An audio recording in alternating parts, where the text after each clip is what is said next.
This conference will now be recorded. Hi, everybody. Welcome to Ann Ortelee's weekly weather for June 11th to June 18th, 2023. Our features this week are Pluto going into Capricorn for 6 months, 6.5 months, Saturn's retrograding backwards, stationing on a world point, and the new moon that we are going to have in Gemini at the end of the week. So this is a juicy, fun kind of week, a lot of shifts and changes. Saturn is stationing on a world point. 7.5 of the mutable is a world point, 1 degree on either side. So he's stationing at 712, and then he'll be going backwards. Pluto just went back into Capricorn, where he will be until January 20th next year. And so he's asking us to go revisit. And the new moon has a juicy Sun-Neptune square. So that's kind of an interesting new moon energy for us as we work with the energy unfolding in the heavens above, so below, as without, so within. We're rocking. So if we look at the stuff from June 11th through the 18th, we see there's quite a few aspects. Most of them were yesterday on Sunday, because this is being recorded on Monday, because yesterday was kind of a crazy day. But we had Pluto going into Capricorn and Mercury going into Gemini, and Mercury and Pluto trining each other, kind of passing the baton. And then we also had Venus squaring Jupiter. So yesterday, Sunday, was kind of a busy, busy day. Today, Monday, Moon in Aries, is a very fast, quick, let's go, let's go, let's go kind of energy. So let's go.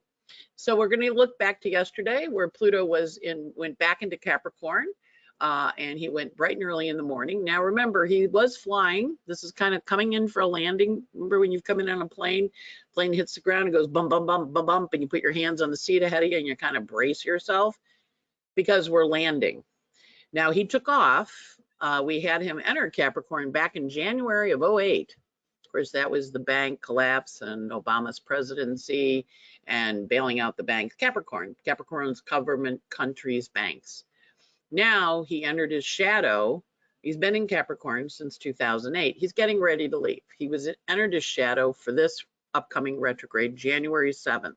So all the stuff that you've been working on since January 7th is now going to go backwards.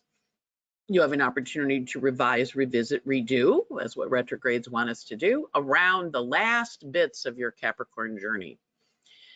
He will have a little smidgy next year from September 1st through November 20th, of course, during the US elections. Not looking forward to that, but the energy of this January Capricorn thing. So think back to January 7th, and Pluto is going to say, I know you thought you moved on March 23rd when I went into Aquarius, but I realized I forgot something. And it's similar, I live in New York. I'm back up in New York again here at the Bright Red Desk. And it's similar when I go out to get outstairs. I don't always think to look out the window. So I'm going out and I go out the door and I kind of look around and I go, oh, I forgot the umbrella. Well, do you continue or do you go back up the stairs and get it? So this week we had the fires here in New York.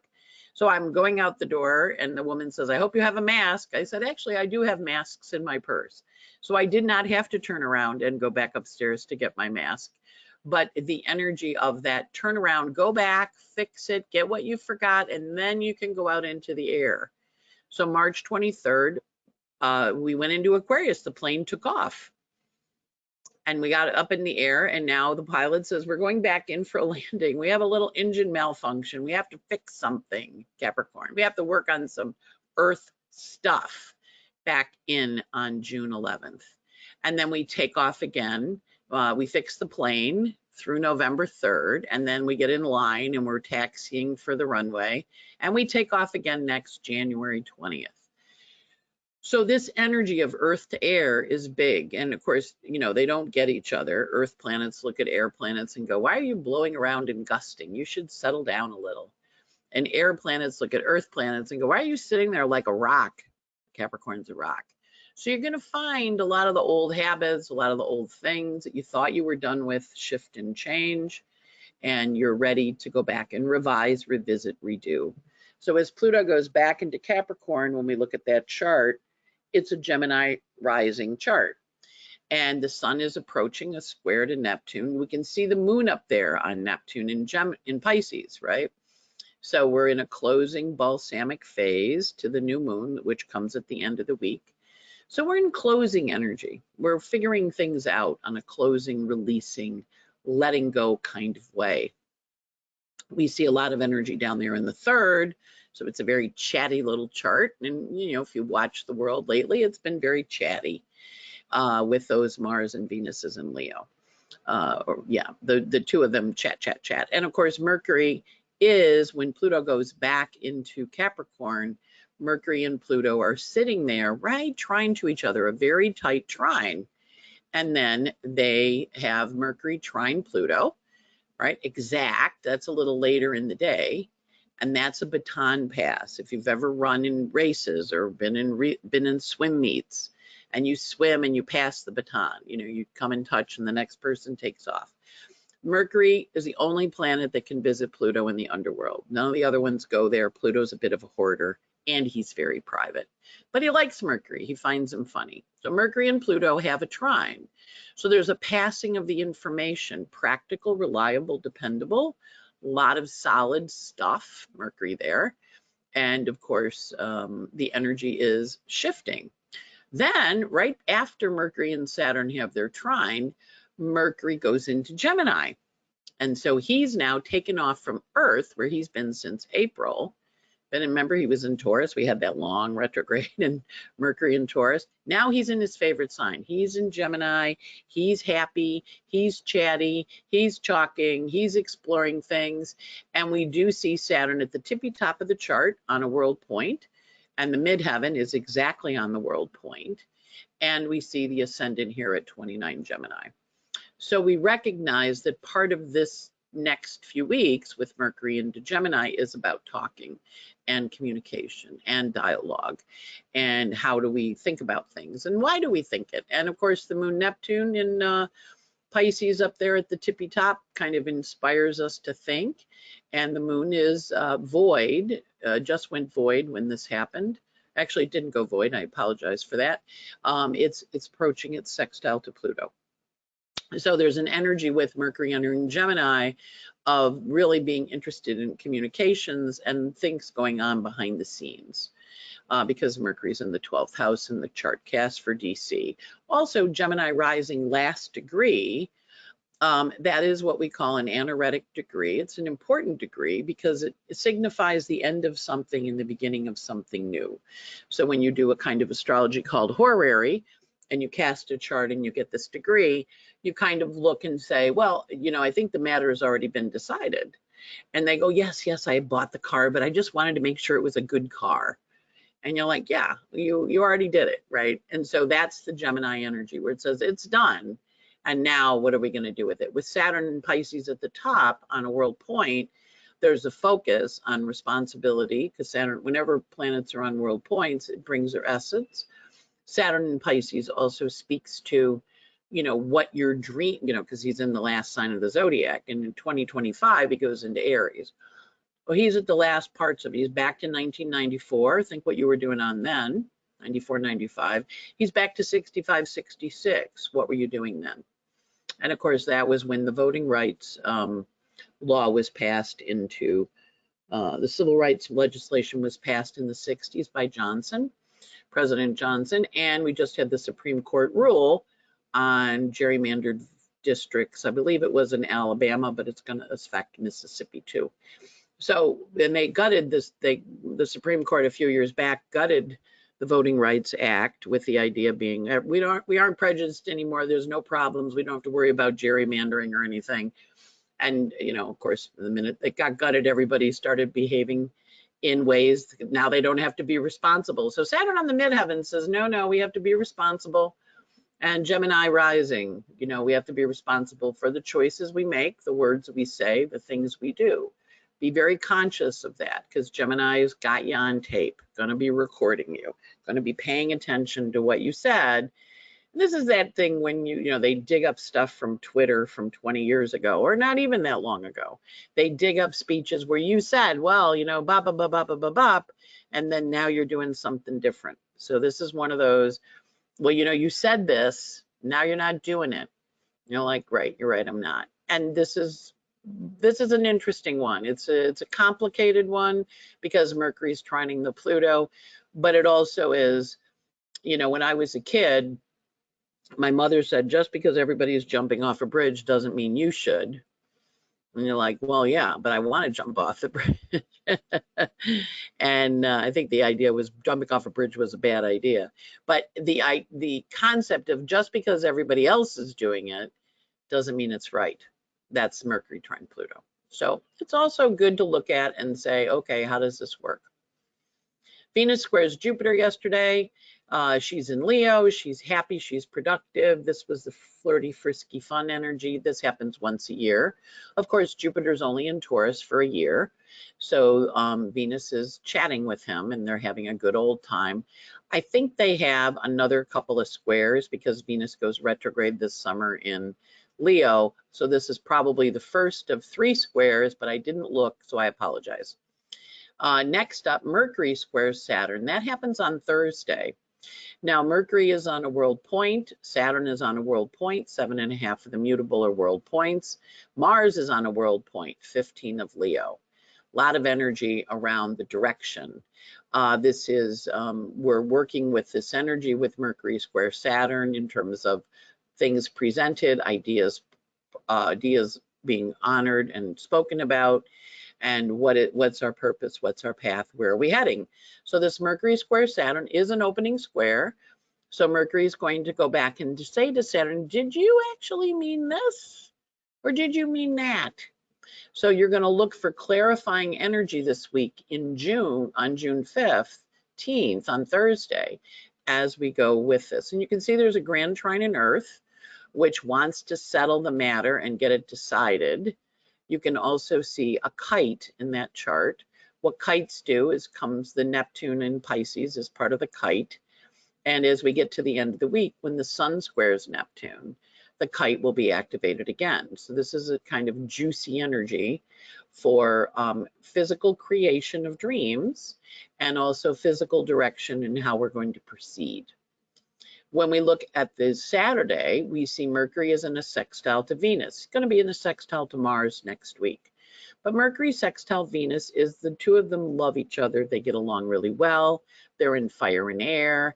It's a frisky kind of energy. Interestingly, it's on the world point. So it's going to be really important news released on June 17th.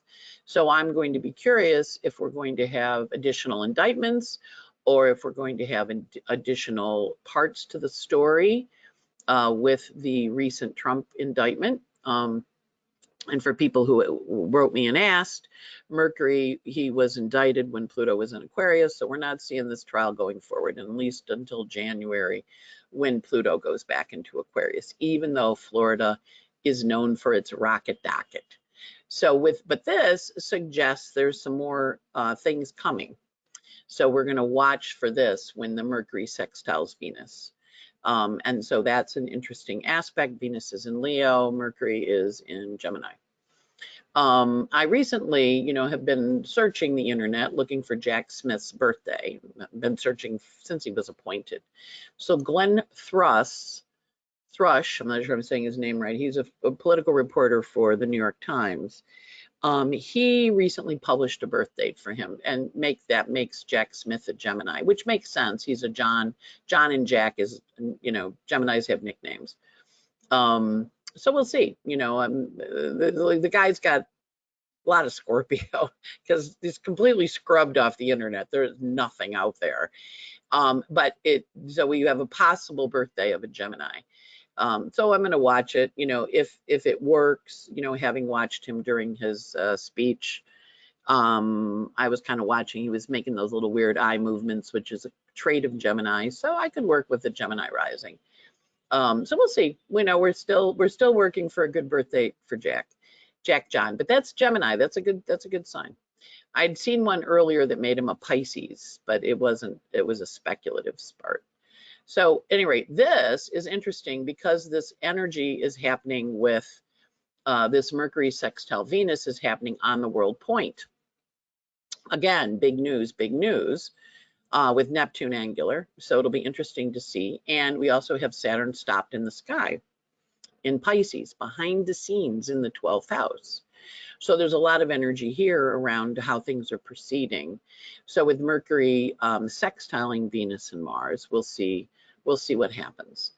So Saturday is a big day to watch because there's stuff going on. And we also have Saturn stationing to go retrograde. Now, when Saturn stations to go retrograde, he looks like this. He's stationing on Saturday at 127. But we know that the 5 days before and the 5 days after are when we really feel the stop. So we're freezing time this week. Go back 5 days. 5 minus 17 takes us back to the 12th. And we're stopping time. And then 5 days forward takes us forward to the 23rd. Again, Saturn on a world point. Notice that Mercury sextile Venus is on a world point on Saturday at 1:29 a.m. and Saturn's on a world point at 1:27 p.m. in Libra. So I'm an Astro. I get very excited when I see these world point energies because it's usually a big friggin' deal. And so with Saturn on a world point, as he stops, we know there's big things afoot. So we're going to watch this week. Now, a lot of times when Saturn happens, especially in Pisces, there's water main breaks. There's trouble with pipes or fluid or sewer systems. A couple years ago we had it, and there was, when you use those wet wipes that don't disintegrate, they freeze in your pipes. So there was a huge backlog of sewage in Queens. Because it formed like a cloth ball, I guess, of ice. So this is an interesting one. And we also have Ceres opposite Gemini, Neptune and Gemini. So that's a big energy in terms of how that works. And the Ceres is approaching a trine to Gemini. Not quite there yet, or trine to Pluto rather, not quite there yet. But it is still part of that grand trine in Earth shooting out into Neptune. So again, we'll see what happens. There's a lot of interesting energy with these this week, with Saturn stationing on a world point, with the angles being on world points, and Mercury sextiling Venus, which is cooperating energy, right? So when Saturn entered Pisces, he entered it on March 8th. On March 12th, he entered his retrograde shadow. Now we're going to be going backwards until November 3rd, when he gets to his retrograde shadow, and then he leaves his shadow on September 7th next year. So that means that we're back reviewing what was going on from March 12th, when we're reviewing it until November 7th, November 3rd, and then we start working on it again. So even though Saturn went into Pisces, and we all were like, oh, it's in Pisces now, he kind of went, yeah, and I'm not going to quite go very far. I'm going to go backwards. And remember last year, Jupiter did the same thing when he went into Aries. He just got up to about 7 or 8, and then he went backwards. So this is kind of like the planets give us a taste of what they want us to look at or think about. And then they go, okay, well, now I told you about it. Go think about it. See what you want to do. So this is very much stuff shifting and changing, and people turning back. Now, one of the things this makes me think about is the writer's strike. So when I was looking at that, a lot of people are saying going for a while into January, and the actors all just went out on strike. I guess the directors made a deal already. But this kind of implies the writer's strike could go for a bit more. So if they don't settle by the 17th, they may be out for a while, because Pisces is kind of the opposite of Virgo. And it also kind of correlates to the movie industry and whether it's going to open back up again or it's going to stay shut. So we'll see what happens with that. I'm kind of thinking it stays shut, but I want to be an optimistic astrologer and hope that negotiations can happen. Next up, we have the lovely new moon on that takes place on. Whoops, I got the wrong new moon in here. It takes, oh my God. All right, well, we'll look at the new moon chart in a second. The new moon takes place on June 18th at 26:43 Gemini. And it is the first quarter happens on March 17th at 27 Gemini. And the full moon takes place on December 15th of 2024 at 23 Gemini. And the closing quarter takes place on Gemini moon and Virgo sun in September of 2025. So things begun under this new moon on June 18th will be culminating. You know, we have the 30-day lunar cycle. We also have the longer cycle, which is this one, which is the 9.5 months between lunations and squares. So you can see the moon in Gemini is basically at the same degree, and it forms an aspect to the other mutable planets, the mutable sun in Pisces, the mutable sun in Sag, and the mutable sun in Virgo. So this is your longer lunar phase energy that we're working with this year. And we're going to look at that energy and kind of say, okay, where are we going? We also have on June 18th, we have the sun squaring Neptune as part of the feature of the new moon that we're going to have. And so the sun squaring Neptune is going to be approaching all week.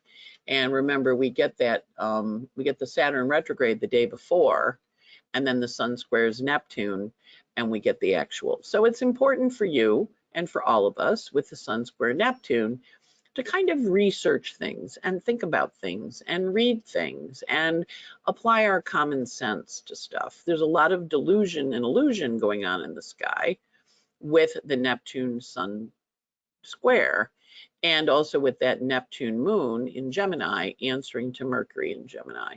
So there's an interesting energy up there in the heavens that encourages us to pay attention to the details. Now, Venus and Mars are feeling very frisky over there in Leo, and they're playing together for the next month or two until Mars gets into Virgo. Venus is not going to overtake Mars. They're just kind of dancing together. It's a little bit like a bolero, a little cha-cha-cha, but no touching. So they're playing and they're activating and exciting. And Venus is going to be going into her retrograde shadow soon, where she goes, I think next week she enters her shadow. So we're going to be working with her energy of, okay, what's balance, what's important, what is it I value, what do I want to work with, what do I want to love, what do I want to grow. And so the energy with the Gemini Neptune sun square, the sun in Gemini square Neptune and Pisces, both of them are talking to planets that are happy. You know, Jupiter's in his rulership. Neptune, if you want to say Neptune rules Pisces, he's in his rulership, and the sun is in Gemini, also in his rulership, talking to Mercury. So there's a lot of energy where the planets are in either signs they like or signs they're content to be in. So that's always a helpful energy. And we just have all these shifts. The two outer planets, Pluto and Saturn, changing point this week. That makes the midpoint, which is Sunday and Saturday. That makes the midpoint Tuesday and Wednesday kind of big, because that's the day of the midpoint of Saturn stationing and Pluto stationing. And of course, that's when we have the indictment, Trump's indictment, Trump having to appear in court. That is 3 o'clock. The moon will be in Taurus that day. So we'll see. He does have a woman judge, Eileen Cannon, or Eileen Cannon, I think it is, either Aileen or Eileen. I think it's Eileen. But anyway, she's the judge, moon in Taurus. So we'll see what it conspires. We're on an adventure, and we're going to be learning a lot of things. When the tweet came out, it was 7.5 Sag, with the possible Trump chart for Jack Smith. That's got a Gemini energy at 7.5. So we'll see. We'll see what happens. I'm watching. When a minute I get a good one for him, we'll talk about it. But it's a forward motion energy, but it's also going back because the planets are stopping and shifting and changing. So it's an important week. For you, look at that confluence. Remember, because Pluto is back in Capricorn, so he just vibed Saturn into a whole new version of reality. Because Saturn went into Pisces went into Pisces before Pluto went into Aquarius, right? So now he's back there, and there's like this big vibration underneath. A lot of times when these outer planet stations, we have earthquakes, we have volcanoes, we have things that they represent, because Saturn's in Capricorn, which is bridges and structures that are built, and water is Saturn. We can anticipate some water dissolving bridges or structures, you know, maybe bridges falling down because Saturn and water. Structures and water are involved. We also can just expect that this is very emotional. because these are emotional planets at the points they're at and at the degrees they're at. So you may find you're running a little extra emotional this week, and that's completely okay.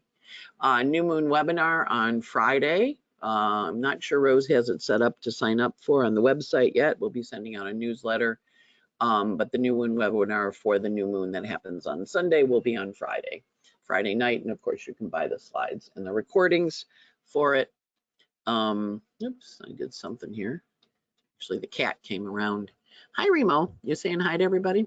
We're back on the red desk again. There's much more room on this desk than on the desk in Florida. And the couch is right next door, so I can pet him while I'm working. So we seem to have adjusted well to being back in New York. Cupful of Stars is out there for you to sign up for. And let's look at the aspects for the week.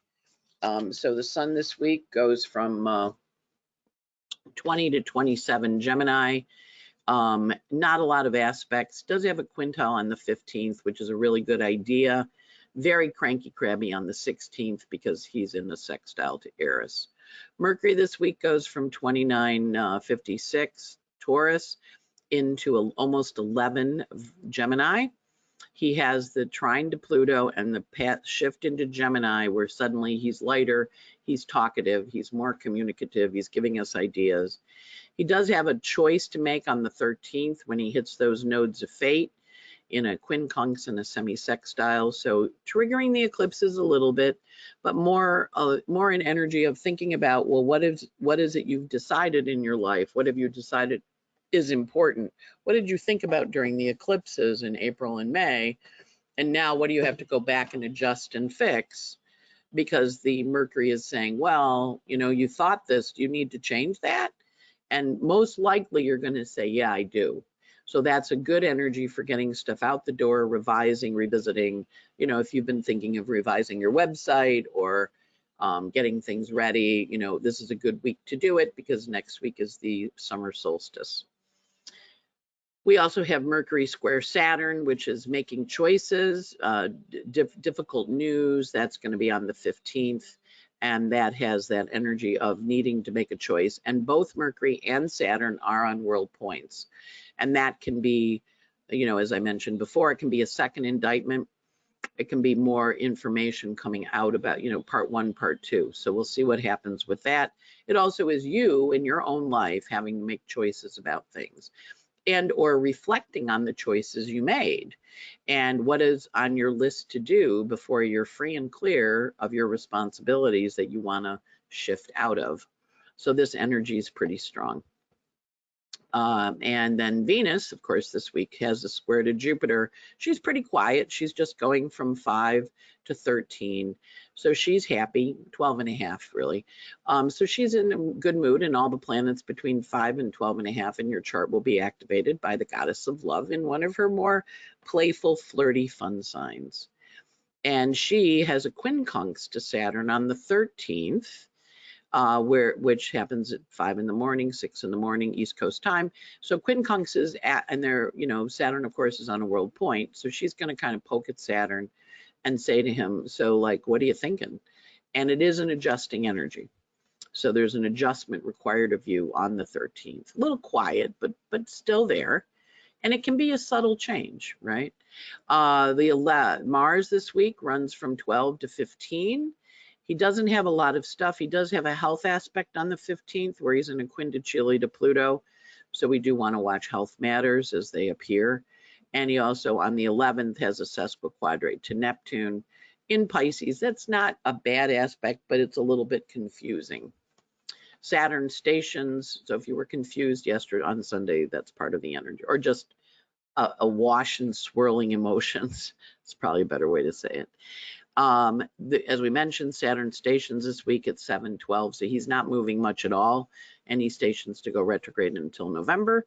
We have Neptune pushing us to make decisions about our partnerships on the 18th and who we're partnering with and why.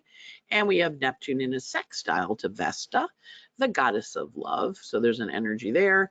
We also have Pluto, as we mentioned, going into Aquarius, where he will be until January 20th next year, going back into Capricorn, leaving Aquarius to go back into Capricorn. And we have Chiron trining Athena. So if you've had a chronic health matter and you go to see a new doctor this week, it can get solved. It can be changed. And we don't talk about it often because I don't do a lot of work with her, but she is an ocean goddess. So Sedna, the goddess of the ocean, is shifting into Gemini on June 15th. So that often brings us water stories, stories of the water, stories of the ocean. And of course, her mythology was, you know, it was a whole big drama, but basically her father cut her fingers off and they, you know, and threw her in the ocean. And those fingers became the animals of the ocean, the seals and the sea lions and all that stuff that swim under there. And so the shamans would go down and comb her hair. She didn't have any fingers, and ask for help in hunts. So we may see some ocean characters, ocean energy up and running because of that, you know, critters in the ocean doing strange things, which we sometimes see because her critters are active. And it may be, you know, there's that big blob that's coming across the Atlantic heading for the Florida beaches. So I'm going to look for some ocean stories this week when Sedna is shifting into Gemini, because she's an ocean goddess and her fingers, Geminis, are the fish and the critters of the ocean. So we'll see if there's, you know, some, you know, because that's like when Pluto went into Aquarius, we had all these AI stories, right? So Sedna going into Gemini, we may start hearing about fish, you know, collapse of fisheries, things like that. So, and, you know, I'm not trying to do gloom and doom astrology here. I could just hear one of you go, oh my God, she's talking about the oceans dying now. Yeah, you know, hey, you know, it's all going to be fine. I did a lecture at NORWAC on the upcoming changes in human consciousness, which you're able to buy if you want to go buy it. But it was very funny because I was like, okay, when you go to the Hayden Planetarium, which is part of the American Natural History Museum on the west side of New York, you go into the Big Bang thing, and then you come out of the Big Bang box and you walk down this long ramp, like a long ramp, and like 16 billion years ago bacteria came. You know, it's just kind of what happened in terms of the cosmos. And then you get to the very bottom of the thing and there's this little piece of glass and there's a human hair under it, and it says, this is how long humans have been alive. And you look back at that ramp you walk down and you realize, you know, in that moment, the entire span of human existence is the size of a hair relative to the cosmos. So it's a very sobering walk, but the energy also is, you know, yeah, we're a human hair. So Earth will be fine. She's been here years and years and years. She had the dinosaurs, she had all that stuff. So she'll be fine, depending on what happens to us. The humans that are currently polluting her and causing all these problems, that's another story. So we'll see what that looks like. And of course, next week is Father's Day. Next Sunday is Father's Day, the 18th. So that's always a fun one.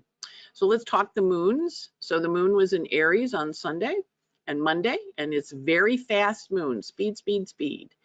And it's the sun's in a balsamic phase today, Sunday, so a lot of activity, getting a lot done, crossing off that to-do list. The moon goes void in Aries at 2:27 p.m. tomorrow, Tuesday, the 13th, and it goes void with a square to Pluto. And then moon enters Taurus at 2:31 p.m. on East Coast time, and of course the court appearances for 3 East Coast time. So the moon will be in Taurus on the 13th. The 14th is Flag Day and Donald Trump's birthday. So we know his solar return. Remember, your solar return, the 2 weeks or 3 weeks before your birthday, is what you get to work with the whole year. So we know what he's going to be doing this year. The 14th is Taurus. The 15th is 9:36 p.m. on the 15th. The moon goes void in Taurus with a trine to Pluto in Capricorn. Moon is void for a whole total of 10 minutes. And then it goes into Gemini on the 15th, the evening of the 15th at 9:46 p.m. It's in Gemini Thursday evening, Saturday, Sunday. It was Mercury stations to go retrograde. The moon is in Gemini, and then it has the new moon at 12:37 a.m. on Sunday morning at 26:43 Gemini, and then the moon goes void at 2:24 a.m. and the moon goes void with a square to Neptune. And we also have the sun squaring Neptune that day. So moon and sun square Neptune. So the 18th is very sentimental, very teary. Moon is void from 2:24 a.m. until 6:58 a.m. and when it goes into Cancer. And of course, the Cancer moon on the 18th, the 19th, and the 20th ends with the opposition to Capricorn, which we got away from for a while. Remember, we were having all those cardinal moons squaring and opposing and joining. So now we're going to be back to the moons in hard aspect to Pluto when they're in a cardinal sign. So Father's Day is pretty emotional, a lot of stuff going on. And it also is the moon in Cancer with a hard aspect. So the difficult days this week, the difficult day would be probably Wednesday with the moon in a square to Venus and Mars in Taurus. So it's kind of a digging in energy. The female energies are fighting and the moon's fighting. And then Sunday is tough because there's just a lot of stress. But the rest of the week, not too bad. It's kind of an interesting week. Mercury square Saturn is decisions. This is a week of layoffs, meaning if, a lot of tech people are getting fired or a lot of layoffs are going to happen because of well, we don't really need you anymore. So, and your computers can get a little fluey because of the Mercury square Saturn. Mercury and Saturn are both on world points, and that happens on the 15th. So that's really more a backup your computer kind of energy. And that's it for the week. And hopefully that gives you some ideas about how to work with it. As I mentioned, the new moon is going to take place, new moon ritual on Friday, the 16th. And you can do your rituals for your new moon. I would do them on the Gemini moon if you could. The Cancer moon will be a little crabby. The Leo moon is helpful, which is later on in the week. Cancer moon is if you want to get rid of some bad habits. I've been trying to, because the Gemini moon's at the very last degree of Gemini. So it's an anaretic degree. So it's a great degree for getting rid of stuff. Cupful of Stars, I offer a daily update, about 10 minutes or so, 6 to 10 minutes. Sometimes I'm a little longer winded.